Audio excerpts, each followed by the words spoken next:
everyone, welcome back to my YouTube channel. This is Madge, and for today's video we're going to talk about Ionet Airdrop, guys. So this is a season 3 na. So I missed the season 1 and season 2, guys. So yun is nakapag-distribute na and maraming pumaldo dahil malaki yung bigay ni Ayo, guys, and nakalist na rin siya. So now this is the season 3 na. So kung na-miss nyo yung season 1 and season 2, this is your chance, guys, na gawin si Ionet Season 3 sa kanilang Galax campaign.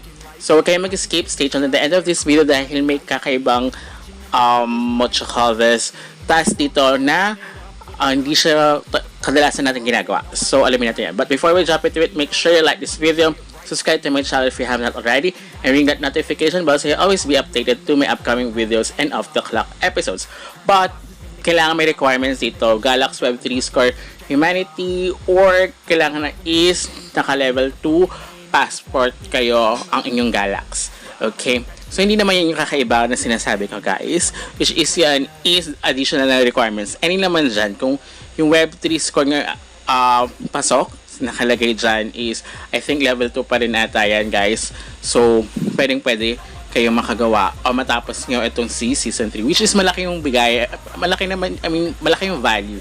Although yung iba kasi parang 10 ata nakuha nila, yung iba is 25. So pwede yan kung marami kayong Galax account na verified. Kasi pag gumawa kasi kayo ng passport, pag ginawa yung passport, it's like a KYC. So parang verification siya, guys, para to make it sure na you are a real human talaga. So, ito yung normal natin na task ito kay Galax campaign, which is on Discord, and then pag-follow sa kanilang mga X account, sa kanilang Telegram account. So, ito lang naman kasi kapag kay Discord, pero minsan may additional, like you need to do the CAPTCHA. So, ito yung isa pang way nila para mag-verify yung account mo is yung CAPTCHA bot, guys. Bukod sa yung pinakamadali is yung mga numbers lang, ganyan. Pero ito kasi parang third party na gagawin, which is you need to wait.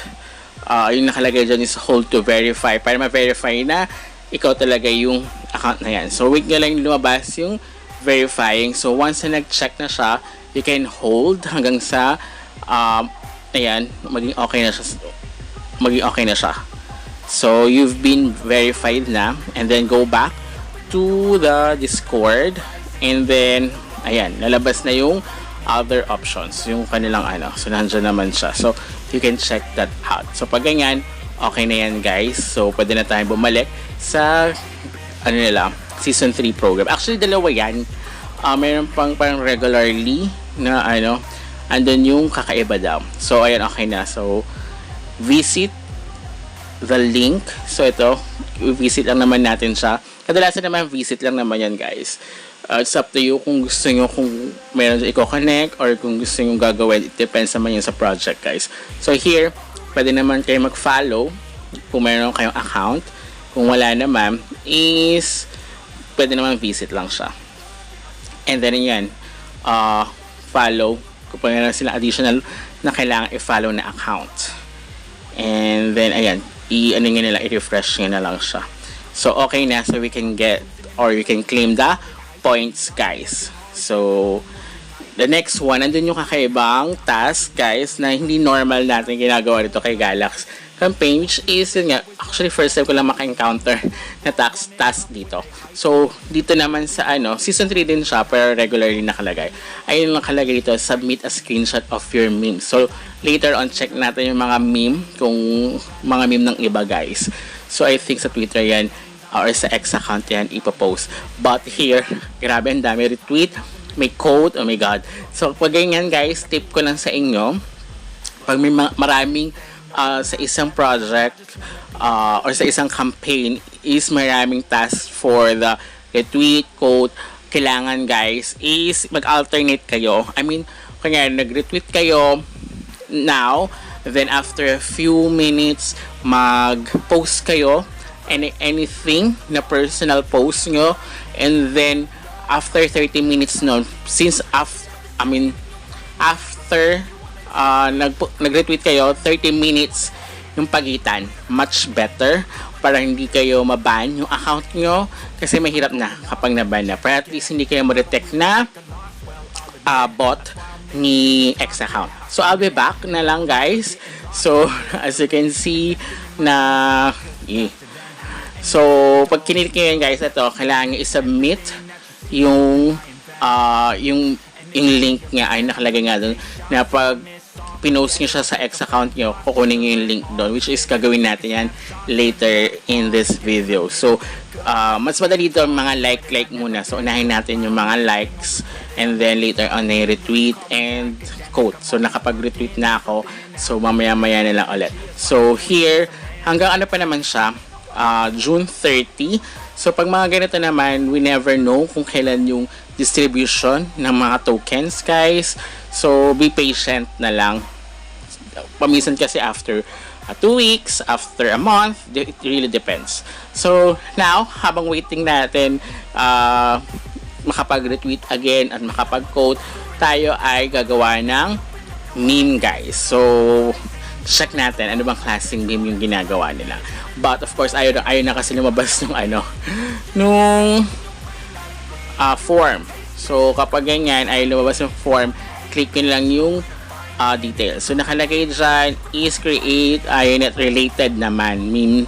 Tapos, tag Ionet. So, kailangan itag nyo sa X account itong Ionet. Kapag once na kapag post kayo sa inyong X account. So, check natin. Ayo meme. Oh. Ay, parang hindi naman natin. Hindi rin. Ay, wait. Mali ata. Lalagay natin Ionet siguro. Hindi ayo ng ayo lang. Lagay natin is Ionet. Oh, mga ganito. So, okay. Ang cute. To the moon yan. Which is, ano nga, ang laki na value pagka ano pala, kahit maliit lang yung binigay na kayo 10. Then, yung ngayon, parang maabot na sila ng sa kakalala ko, parang yung 25 nga is nasa $100, something like that. So sana sa season 3 mas mataas pa yung makuha nating na tokens at mas malaki pa yung value, diba? And then yun nga, ngayon maraming mga giveaways din dahil nga kakalis lang neto ni Ayo token. So, ayan guys, dyan yung ilalagay pati sila na address nyo na nakabound guys, sa take note. Nakabound dapat yan sa inyong Galax para nakasynchronize lahat, okay? So, nakagawa na ako. So, simple lang. So, ang pangat naman kung kukopya tayo, diba? So, gawa na lang tayo na, ayun, 5.34 ang isa. So, malaki, diba? So, sa 10, parang nasa 500, parang, ay, tama ba? 52, sorry. So, ayan. So, malaki pa rin yung nakuha nila, diba? So, parang nasa 100 plus na pala yung 25. Kasi, diba, parang 50, tama, 50. Oh, pag 10. So, yung nakuha, pero yung kasi lumabas siya, nasa 4 lang ata o 3 lang ata yung value nun. Kaya medyo mababa. Pero ngayon, mas malaki na nga. Mas tumaas pa. Diba? So, sabi nila, mas tataas pa nga daw yan. Kaya, gawin na natin. So, sabi kasi screenshot. So, edit na lang natin. Here, sa Paint. So, ginawa ko lang siya. Nakita nyo sa Canva. And then, ayan. So, iusog na lang natin para maging maayos. Diba? Iiwan na lang natin pati yung time. Para at least alam nila yung date and time na pinost natin yung itong meme.